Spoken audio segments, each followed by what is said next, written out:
గణేశాయ నమః, గాయత్రీదేవి నమః. ముందుగా ప్రేక్షక వీక్షణ మహాశీలందరికీ కూడా నమస్కారం. భగవతానుగ్రహం చేత ఈరోజు నుంచి కూడా మనం చాణక్య నీతి సూత్రాలని తెలుసుకుని మన జీవితంలో వాటిని అన్వయం చేసుకోవడానికి ప్రయత్నం చేద్దాం. ఎందుచేతనయ్యా అంటే కనుక సాధారణంగా మనిషికి చాలా వచ్చు, చాలా నేర్చుకుంటూ ఉన్నాడు. ఇప్పుడున్నటువంటి మనిషి చాలా రకాల విషయాలు తెలుసు, మహాజ్ఞాని. ఎలా సంపాదించాలో తెలుసు, ఎలాగ ఎదగాలో తెలుసు, అన్నీ తెలుసు. అన్నీ తెలిసిన మనిషి కొన్ని మాత్రం కోల్పోతూ ఉన్నాడు. ఏమిటి అంటే కనుక విచక్షణ జ్ఞానము. ఏమిటా విచక్షణ జ్ఞానం అంటే, అన్నీ తెలిసినటువంటి మనిషి ఎవరితోటి ఎలా మెలగాలి, ఎవరితో ఎలా మాట్లాడాలి, ఎవరిని ఎలా అర్థం చేసుకోవాలి, సమాజాన్ని ఎలా అర్థం చేసుకోవాలి, ఎవరితో ప్రమాదాలు ఉంటాయి, ఎవరితో జాగ్రత్తలు తీసుకోవాలి, ఎటువంటి వ్యక్తిని దూరం పెట్టాలి, ఎటువంటి వ్యక్తిని దగ్గర తీసుకోవాలి, ఎటువంటి సందర్భంలో ఎలాంటి నిర్ణయం తీసుకోవాలి, ఎలా మాట్లాడాలి, ఇలాంటి చాలా చిన్న చిన్న విషయాల వల్ల మాత్రమే మనిషి పాడవుతున్నాడు తప్ప, ఇవి మాత్రమే తెలుసుకోలేకపోతున్నాడు తప్ప, పెద్ద పెద్ద విషయాలన్నీ కూడా మనిషి తెలుసుకోగలుగుతున్నాడు. కాకపోతే చాలామంది సమస్యలకి గురవుతున్నది, కష్టాలకి గురవుతున్నది, ఇబ్బంది పడుతున్నది, దుఃఖపడుతున్నటువంటిది చాలా చిన్న చిన్న విషయాలు తెలియకపోవడం వల్లే. ఆ చిన్న చిన్న విషయాలే మన జీవితంలో చాలా పెద్ద పెద్ద మార్పులు తీసుకొస్తాయి. కాబట్టి అలాంటి మార్పులు తీసుకొచ్చేటటువంటి మహావిజ్ఞాన పరంపర అయినటువంటి విషయాలని చాణక్యుడు చెప్పాడు. కానీ సాధారణంగా మనకి ఎన్నో రకాల ధర్మాలు, ఎన్నో రకాల నీతి శాస్త్రాలు ఉన్నా కూడా అన్నిట్లోకెల్లా ముక్కుసూటిగా చెప్పినటువంటి శాస్త్రం ఏదైనా ఉంది అంటే కనుక అది చాణక్య నీతి శాస్త్రమే. ఎందుకంటే మనం ధర్మాలన్నీ తెలుసుకోవాలన్నా, ఎలా బతకాలో తెలుసుకోవాలన్నా ఎన్నో పురాణాలు చదవలసి వస్తుంది, లేదా మహాభారతం చదవమని పెద్దలు చెప్తారు. నిజంగా అదృష్టం ఉండి, ఖాళీ ఉండి, ఆసక్తి ఉండి అవన్నీ తెలుసుకోగలిగితే ఇంకా అలాంటి వాళ్ళు ఎలాంటి చోటైనా బతికేయగలుగుతారు, అది వేరే విషయం. కానీ అవన్నీ చదివే ఖాళీ లేని మనకి, అవన్నీ తెలుసుకునే అంత ఆసక్తి లేనటువంటి లేదా శ్రద్ధ లేనటువంటి మనకి సూటిగా సుత్తి లేకుండా ఈ కాలంలో తెలియాలి అంటే కనుక అలా చెప్పేటటువంటి శాస్త్రం ఏదైనా ఉంది అంటే కనుక అది చాణక్య నీతి శాస్త్రం మాత్రమే. అంత గొప్ప శాస్త్రం చాణక్య నీతి శాస్త్రం. చాలా బాగా చెప్తాడు ఆయన. ఎప్పుడు ఈవేళ కాదు, ఎప్పుడో 1500 శతాబ్దం క్రితం, 1500 సంవత్సరాలు అంటే 15వ శతాబ్దం అంటే 12 నుంచి 15 శతాబ్దాల మయంగా ఉన్న కాలంలో పుట్టినటువంటి మనిషి చెప్పిన మాటలు ఇప్పటికి మనకి ఖచ్చితంగా ఉపయోగపడతాయి. ఇప్పుడే కాదు, రాబోయే తరాలు కూడా ఉపయోగపడతాయి. అంటే కాలానికి సంబంధం లేకుండా గొప్పగా ఎన్ని విషయాలు చెప్పాడు చూడండి. అవి మీకు ఎప్పుడు అర్థమవుతాయంటే ఇవి నిజంగా వింటే మీకు అర్థమవుతాయి. కాబట్టి ఆయన ఎలాగైతే మనందరికీ సూటిగా సుత్తు లేకుండా ధర్మాన్ని చెప్పడానికి ప్రయత్నం చేశాడో, మేము కూడా ఆయన చెప్పినటువంటి విషయాన్ని అర్థం చేసుకుని మీ అందరికీ కూడా ఆ రకంగానే చెప్పడానికి ప్రయత్నం చేస్తాము. కాబట్టి ఇది విన్న ప్రతి ఒక్కరు కూడా నేను చెప్పేటటువంటి ఈ చాణక్య నీతి సూత్రాల్లో ఒక్కటి కూడా ఉపయోగపడిందంటూ ఉండదు, ప్రతిదీ ఉపయోగపడేదే. కాబట్టి అంత ఖరాఖండిగా నేను ఎందుకు చెప్తున్నానంటే కనుక ఇది చదివి నేను చాలా ఆనందపడ్డాను, చాలా సంతోషించాను. ఇది మీ అందరికీ తెలియచేయాలి, ఇందులో ప్రతి అక్షరము చాలా ఇంపార్టెంటే మనకి జీవితంలో ప్రతి మనిషికి అని నేను ఖచ్చితంగా ఇది అందరికీ మీకు తెలియజేయాలనేటటువంటి తాపత్రయంతో ఈ వీడియోలు చేసే ప్రయత్నం చేస్తున్నాను. కాబట్టి ఈ వీడియోలు మాత్రం నెగ్లెక్ట్ చేయకుండా అందరూ శ్రద్ధగా మాత్రం వినడానికి ప్రయత్నం చేయండి.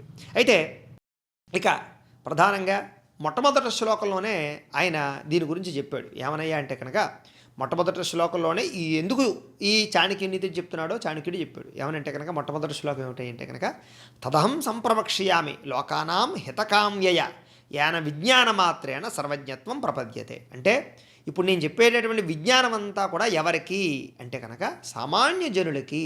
సామాన్య జనులు అంటే ఎవరు? మనందరం సామాన్యులమే కదా. మనందరం రమణ మహర్షి, లేకపోతే స్వామి వివేకానంద, లేకపోతే ఏదో పెద్ద పెద్ద పరమహంసలంతా గొప్ప జ్ఞానులం కాదు. కాబట్టి ఈ అజ్ఞానంలో మనం ఈ చూసేటటువంటి ప్రపంచాన్ని సరిగ్గా చూడలేక చాలా రకాల సమస్యలు కొని తెచ్చుకుంటున్నాం. కాబట్టి ఇదంతా మనకే చెప్పాడు, సామాన్య జనాలకి హితాన్ని కలిగించాలని చెప్పాడు ఆ ఉద్దేశంతో. కాబట్టి ఇది మనకే చెప్తున్న ఖచ్చితమైనటువంటి శాస్త్రం. దీనివల్ల ఏమిటి ప్రయోజనం అంటే అన్ని విషయాలు కరతలామలకం అవుతాయి మీకు. అంటే కరతలామలకం అంటే ఏంటంటే కనుక ఇంకా తెలియంది ఉండదు అని అర్థం ఒక రకంగా చెప్పాలంటే.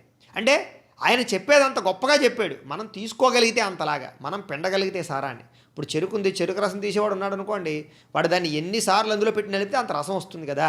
అంటే దాన్ని ఎంత బాగా పిండగలిగితే అంత రసం వస్తున్నట్టుగానే మనం కూడా దీంట్లో మనం పిండగలిగేటటువంటి కెపాసిటీ మనకుంటే, తీసుకోగలిగే కెపాసిటీ మనకుంటే ఖచ్చితంగా అన్ని విషయాలు తెలిసిపోతాయి మన జీవితంలో. పుట్టిన దగ్గర నుంచి చనిపోయేదాకా ఎలా జీవించాలి, ఎలా బతకాలి అనే విషయాన్ని.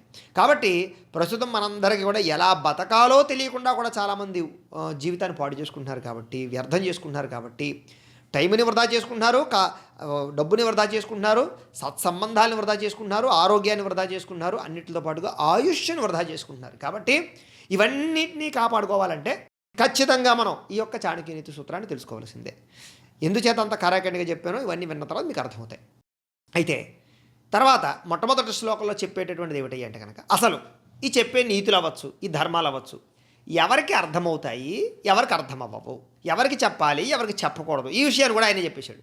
కాబట్టి వినేవాళ్ళు మీరు దీనికి యోగ్యులా కాదా అనే విషయాన్ని కూడా దీని ద్వారా తెలుసుకోవచ్చు ఈ శ్లోకం ద్వారా. ఏమిటి ఆ శ్లోకం అంటే కనుక మూర్ఖ శిష్యోపదేశేన దుష్ట స్త్రీ భరణేన చ దుఃఖితై సంప్రయోగేన పండితో వ్యవసీదతి. దీని అర్థం ఏమిటి అంటే కనుక ఎవరెవరు ధర్మాన్ని చెప్పినా, మంచి మాటలు చెప్పినా, ఇలాంటివి శ్లోకాలు చెప్పినా ఎవరికి అర్థం కావు, లేదా ఎవరు వినడానికి ప్రయత్నం చేయరు అంటే కనుక మూర్ఖుడైన శిష్యుడు. మూర్ఖుడైన శిష్యుడు అంటే మూర్ఖ శిష్యోపదేశాన్ని అంటే మూర్ఖుడైన శిష్యుడికి చెప్పినా ఇలాంటి ధర్మాలు అర్థం కావట. ఎందుచేతనంటే మూర్ఖుడైన శిష్యుడు ఎలా ఉన్నాడంటే, ఒరే నాయన వెళ్ళే దారిలో గోతులు ఉన్నాయరా, జాగ్రత్తగా చూసుకుని వెళ్ళరా అన్నారనుకోండి, వాడు ఏమంటాడంటే, ఏమండి అందరూ వెళ్తున్నారు కదా, అందరూ పడిపోతున్నారా, నేను ఒక్కడిని ఎందుకు పడతాను అని చెప్పి నేను పడినా అంటే గురువుగారు చెప్పింది ఒరే నాయన జాగ్రత్తగా వెళ్ళరా అని చెప్పాడు.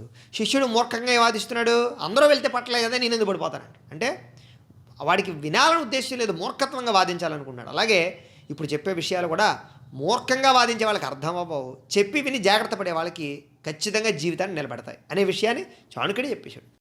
అలాగే దుష్ట స్త్రీ భరణేనచ. దుష్ట స్త్రీ అంటే ఏంటి?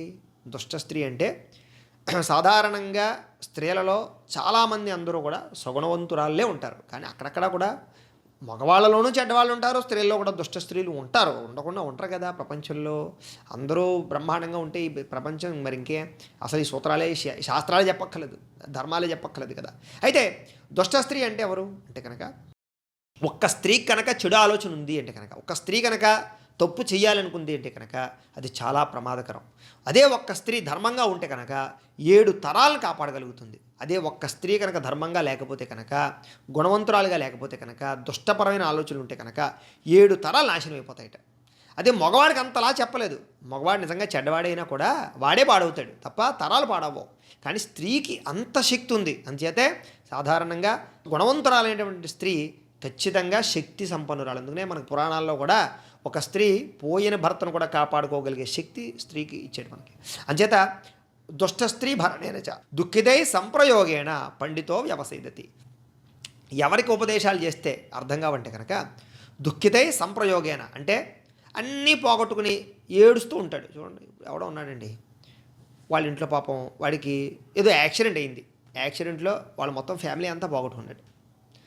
అప్పుడు అలాంటి వాడి దగ్గరికి వెళ్ళి నీకు కూర్చొని ధర్మం చెప్తాను, ఉపదేశం చెప్తాను, నీతి సూత్రాలు చెప్తానంటే అర్థమవుతుందా? వాడికి ఉన్న దుఃఖంలో మనం ఏం చెప్పినా అర్థం కావు. వాడు ఏంటాడంటే మొట్టమొదటి ఒకటే చెప్తాడు, అసలు దేవుడే లేడండి, మా వాళ్ళందరినీ చంపేశాడు, నిజంగా దేవుడు అంటే ఉంటే కనుక మేము ఇన్ని పూజలు చేసాం, ఇన్ని వ్రతాలు చేసాం, మమ్మల్ని కాపాడేవాడు కదా, అంచేత నాకు ఇంత కష్టం కలిగింది కాబట్టి దేవుడే లేడంటాడు వాడు. అంచేత దేవుడే లేనండి వాడు ఈ సూత్రాలు చెప్తే నమ్ముతాడా? అందుచేత ఇక్కడ ఏం చెప్పారయ్యా అంటే కనుక దుష్ట స్త్రీ భరణేనచ దుఃఖితే సంప్రయోగేణ పండితో వ్యవసీదతి అంటే అలాంటి వాళ్ళకి ఎంత గొప్ప పండితుడు చెప్పినా కూడా అర్థం కావు. పండితో వ్యవసీదతి అంచేత అలాంటి వాళ్ళకి ఉపదేశం చెయ్యొద్దని చెప్పేసాడు ఏకంగా. చూడండి అంటే ఇవన్నీ ఎవరు వినాలి అంటే సత్పురుషుడు వినాలని తాపత్రయపడేవాడు, ఇష్టపడేవాడు, అలాగే మంచి గుణాలు కలిగినటువంటి స్త్రీలు, అలాగే ఈ రకమైనటువంటి ఆలోచన లేకుండా శ్రద్ధగా వినే వాళ్ళకి ఈ సారం అర్థమవుతుంది అని చెప్పారు. అలాగే తదుపరి శ్లోకంలో ఏంటి అంటే కనుక అసలు ఎవరెవరు చాలా ప్రమాదకారులు, ఈ ప్రపంచంలో ఎవరితో చాలా జాగ్రత్తగా ఉండాలి, ఎవరిని విస్మరించాలి, ఎవరిని వదిలిపెట్టేయాలి, ఎవరితోటి చాలా జాగ్రత్తగా ఉండాలి అనే విషయాన్ని 2వ శ్లోకంలో చెప్పాడు. ఏమిటా శ్లోకం అంటే కనుక దుష్టభార్య షఠం మిత్రం మృత్యుశ్చోత్తరదాయక ససర్పేచ గృహే వాసో మృత్యురేవ నసంశయ. చాలా గొప్ప విషయం. ఎవరెవరికి దూరంగా ఉండాలి అంటే కనుక సరైన నడవడిక లేని భార్య, దుష్టభార్య షఠం మిత్రం. దుష్టభార్య అంటే ఏంటి అంటే భార్య యొక్క నడవడిక సరిగ్గా లేదు, లేదా కొన్ని చెడు లక్షణాలు కానీ, చెడు అలవాట్లు కానీ, లేదా కొంచెం కామపరమైన కోరికలతో వేరే వ్యక్తుల సంగమాలు కానీ, లేదా దొంగతనాలు కానీ రకరకాలు ఉన్నాయనుకోండి. అంటే ఇవన్నీ కూడా ఏమిటాయి అంటే కనుక ప్రస్తుత కాలంలో చూస్తున్నాం, ఖచ్చితంగా మనం టీవీలో వాటిలో కూడా చూస్తున్నాం ఈ మధ్యకాలంలో. అలానే పురుషుడు లేడా అంటే మళ్ళీ ఇక్కడ పెద్ద పెద్ద సమస్యలు వచ్చేస్తుంటాయి. సాధారణంగా స్త్రీల గురించి మాట్లాడేసరికల్లా పెద్ద అభాండాలు వేసేయడం ప్రయత్నం చేసేస్తుంటారు చాలామంది. ఇక్కడ ఎందుచేతనయ్యా అంటే కనుక పురుషుల్లో ఎక్కువ మంది ఉంటారు సాధారణంగా, కానీ స్త్రీలలో 100కి 99 మంది చాలా గుణవంతురాల్లాగా ఉంటారు, కానీ ఎక్కడో అక్కడక్కడ ఉంటారు కదా, వాళ్ళే ప్రమాదకరం. అందుచేత ఇక్కడ దాని గురించి స్పష్టంగా చెప్పాడు అనమాట. సరైన నడవడిక లేని భార్య కనుక ఉంటే కనుక పురుషుడు పాడైపోతాడు. అంచేత గుణవంతురాలయ్యుండి, సౌమ్యురాలయ్యుండి, శాంత స్వభావం కలిగినటువంటి భార్య ఉండి వాడు అదృష్టవంతుడు. అలాగే మోసం చేసే మిత్రుడు, అంటే నిజంగా మనిషిని మోసం చేయాలంటే మిత్రుడు చేసినంత దారుణంగా ఎవరు మోసం చేయలేరు. ఇంచేత మిత్రుడికి అన్ని విషయాలు మనం చెప్పుకుంటాం, కష్ట నష్టాలు చెప్పుకుంటాం, ఎక్కడ ఏం దాచామో చెప్పుకుంటాం, మన వీక్నెస్లన్నీ మిత్రుడికే తెలుస్తాయి. కాబట్టి ఒక మిత్రుడు కనుక ద్రోహం చేయాలనుకుంటే చాలా సునాయాసంగా చేయగలుగుతారు. అంచేత మోసం చేసే మిత్రుడు, అలాగే మర్యాద చూపని వాగుడుతనం ఉన్నటువంటి సేవకుడు, వీళ్ళందరూ ప్రమాదకారులు అనమాట. ఎవరు? ఒకవేళ మర్యాద చూపించట్లేదు, మీ దగ్గర ఒకడు పనిచేస్తున్నాడు, వాడి దగ్గర బోల్డ్ టాలెంట్ ఉంది, బోల్డ్ సబ్జెక్ట్ ఉంది, చాలా సమర్థుడు అని మనం పనులు పెట్టుకున్నాం. వాడిని తీయడానికి మనం ఇష్టపడటం లేదు. ఎంచేత వాడితో మన పనులు ఆధారపడి ఉన్నాయి కాబట్టి, లేదా మనం కొంచెం వాడికి లొంగుతున్నాం కాబట్టి. కానీ వాడికి మనకి మర్యాద ఇవ్వటం లేదు. చేద్దామయ్యా, చెప్పావు కదా చేస్తాను, కంగారు పడిపోతావేటి, చేస్తాను అంటూ ఉంటాడు ఒక్కొక్కడు మర్యాద లేకుండా. అంటే ఇలా మర్యాద లేకుండా మాట్లాడేటటువంటి పనివాడు, అంటే మన కింద పనిచేసే ఉద్యోగి, ఎంప్లాయ్ ఎవరైనా అవ్వచ్చు, వాగుడుతనం ఉన్నటువంటి సేవకుడు. మళ్ళీ అంటే వాడు విపరీతంగా వాగుతూ ఉంటాడు, పిచ్చి వాగుడంతా వాగుతుంటాడు, అర్థం ఉన్నది అర్థం లేనిది, అనవసరమైంది. ఇలాంటి వాగుడుతనం ఉన్న సేవకుడు కనుక ఉన్నాడు అనుకోండి, మన విషయాలన్నీ కూడా పట్టుకెళ్ళి అక్కడెక్కడ చెప్పడం కానీ, లేకపోతే ఉన్నది లేనిది చెప్పడం కానీ, లేదా ఎక్కడో విషయాలు మనకి చెప్పడం కానీ, లేదా మనకు కావలసినటువంటి స్నేహితులకి మధ్య పుల్లలు పెట్టడం కానీ, భార్యాభర్తల మధ్య పుల్లలు పెట్టడం కానీ, పిల్లలకి మనకి మధ్య పుల్లలు పెట్టడం కానీ, ఏదో రకంగా సమాజానికి మనకి మధ్య అక్కర్లేని గొడవలు తెచ్చిపెడతాడు వీడు. ఇంచేత వాగుడుతనం, ఏదో వాగాలి వాడు, ఉన్నదే లేనిది వాగుతూ ఉంటాడు. ఎక్కువగా మాట్లాడే వాళ్ళు ఎప్పుడు కూడా నిజాలు ఎక్కువ మాట్లాడరు. ఇంచేత నిజాలు మాట్లాడడానికి ఎక్కువ ఉండవు, అల్లేసి అబద్ధాలు చెప్పేవాడికి ఎక్కువ మాటలు వస్తూ ఉంటాయి కదా. అందుచేత ఇలా వాగుడుతనం ఉన్న సేవకుడు ఉన్నాడు అనుకోండి, పిచ్చి విషయాలన్నీ కూడా మాట్లాడి తద్వారా మన మనసును పాడు చేస్తాడు, మనకి వేరే వ్యక్తుల మీద వ్యతిరేకత వచ్చేలా మాట్లాడతాడు. ఆ మాట్లాడిన కారణం చేత వాళ్ళకి అపార్థాలు గొడవలు జరిగి నిజంగా జీవితంలో పాడవుతాం. చేత చాలా ప్రమాదకారులు వీళ్ళు. అలాగే ఇంట్లో పాము ఉన్నా కూడా ఇవన్నీ కూడా వీటితో సహవాసం చేస్తే మృత్యువుతో సహవాసం చేసినట్టే. ఎంత పెద్ద గొప్ప పదాన్ని వాడారు చూడండి ఇక్కడ. అంటే మళ్ళీ చెప్తున్నాను, దుష్టభార్య శఠం మిత్రం మృత్యుశ్చోత్తరదాయక ససర్పేచు గృహే వాసో మృత్యురేవన సంశయ. సరైన నడవడిక లేని భార్యతో కానీ, మోసం చేసే మిత్రుడితోటి కానీ, మర్యాద చూపని వాగుడుతనం ఉన్నటువంటి సేవకుడితోటి కానీ, ఇంట్లో పావుతో కానీ సహవాసం చెయ్యొద్దు, కలిసి ఉండొద్దు, వాడిని వదిలిపెట్టేయమని ఖచ్చితంగా చెప్పేశాడు. అంటే ఎంత జాగ్రత్తగా ఉండాలో చూడండి. ఇలాంటి ఎన్నో రకాల మంచి సూక్తుల్ని విషయాన్ని కూడా మనకి చక్కగా చాణుక్యుడు చెప్పాడు. కాబట్టి తదుపరి వీడియోలో మరొక మంచి విషయాలు తెలుసుకునే ప్రయత్నాన్ని చేద్దాం. స్వస్తి.